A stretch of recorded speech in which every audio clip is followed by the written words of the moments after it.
Let me show you how to make easy glazed donut holes. These are so good.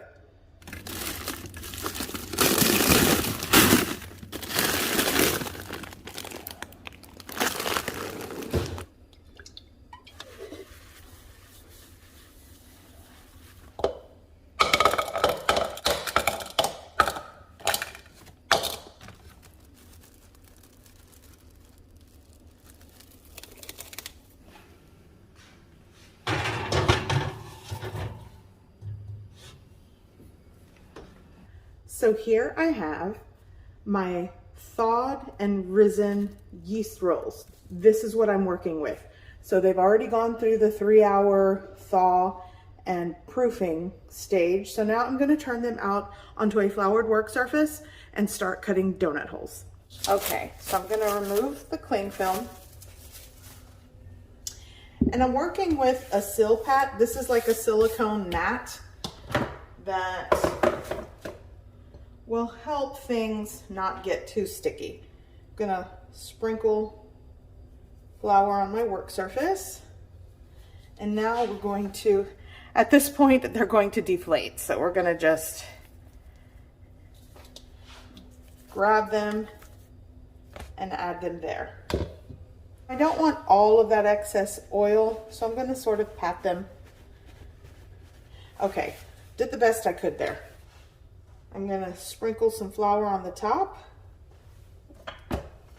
I've got a rolling pin going on my rolling pin, and I'm just going to spread, well not spread, but roll these out. They might not stick together because of the oil. That's okay. Really, I'm just trying to get them as evenly as possible. That works. So now I'm gonna dunk this into my flour, make sure it's coated, and then just press straight down and straight back up. Carefully remove it. And there it is. That's my little donut hole. I'm going to repeat the process for all of the dough. Try not to twist the dough because that might pinch the edges and it won't puff up. Kind of like the same rule for biscuit making. There we go. Boop. And we just go press straight down, bring it up. Sometimes I can get it to pop out. There we go. So just continue the process. That worked. Okay, so here's what I have. For the extra pieces of dough, I just kind of like put it together, rolled it into like this long snake and just cut.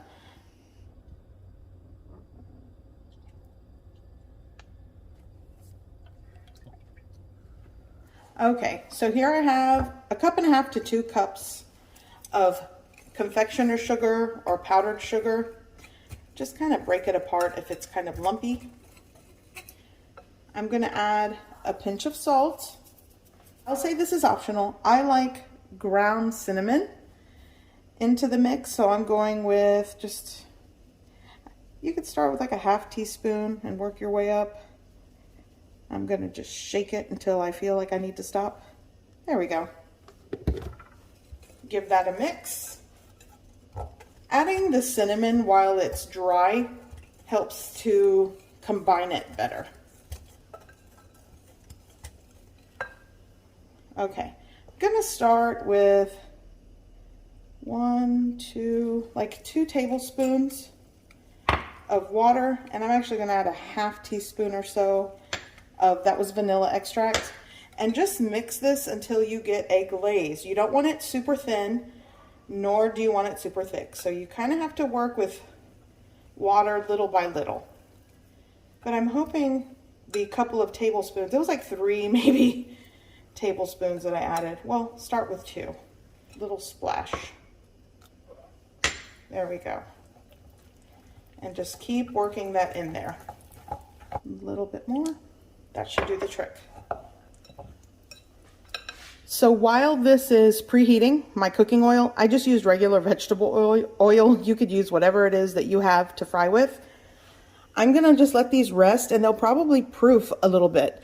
I've actually had them sitting here proofing and resting while I made my glaze and I'm preheating things. So it's gonna be like a 15-minute proof time while all these things were going on. And once they are done frying, I'm gonna put them on this baking sheet with a wire rack. Or this is not a wire rack, but this is like a cookie cooling rack. So yeah. Okay, so let's start frying these.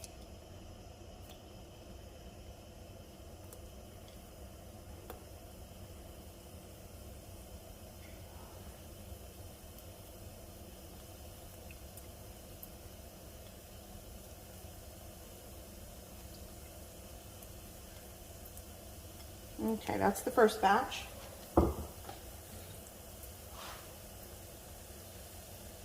I'm just gonna let these fry for several minutes until they get that golden brown color. Oh yeah, look at that. Ah, donut holes. Okay.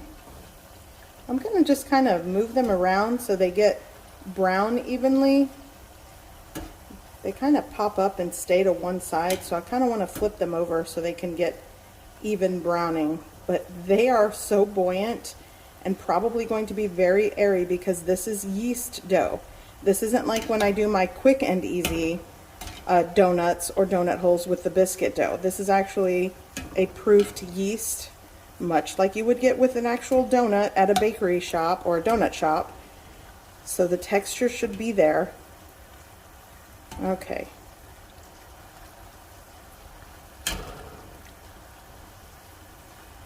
Okay, I think these are done.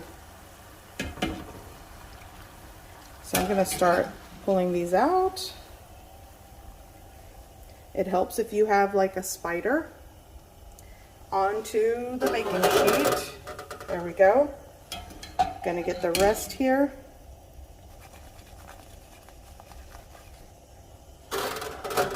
Okay, and repeat the process. Okay, so they're all fried. These are the gnarly pieces, still gonna be good. So I'm gonna take these warm donut holes and put them right into this glaze. I'll get as many as I can. Oh, okay. So now just kind of coat them and toss them in the glaze. The warmth of the donut holes will actually help to loosen up the glaze. Okay, so once you have them coated, shake, make sure the glaze is in there, back into the bowl. And I kind of made the glaze thick, but once it kind of runs off, you just put it right back onto, I'll tell you what, I'll go like that, right back onto the wire rack. And I'm using clean hands. But I suggest chopsticks or a spoon works as well. All glazed. These are still kind of wet, but you can see how these kind of set and they have this like, oh, crystallized sheen. And then, let me focus here. See how it's crystallized just like a glazed donut. Okay, here we go. Should I get this one? The one on top is so cute.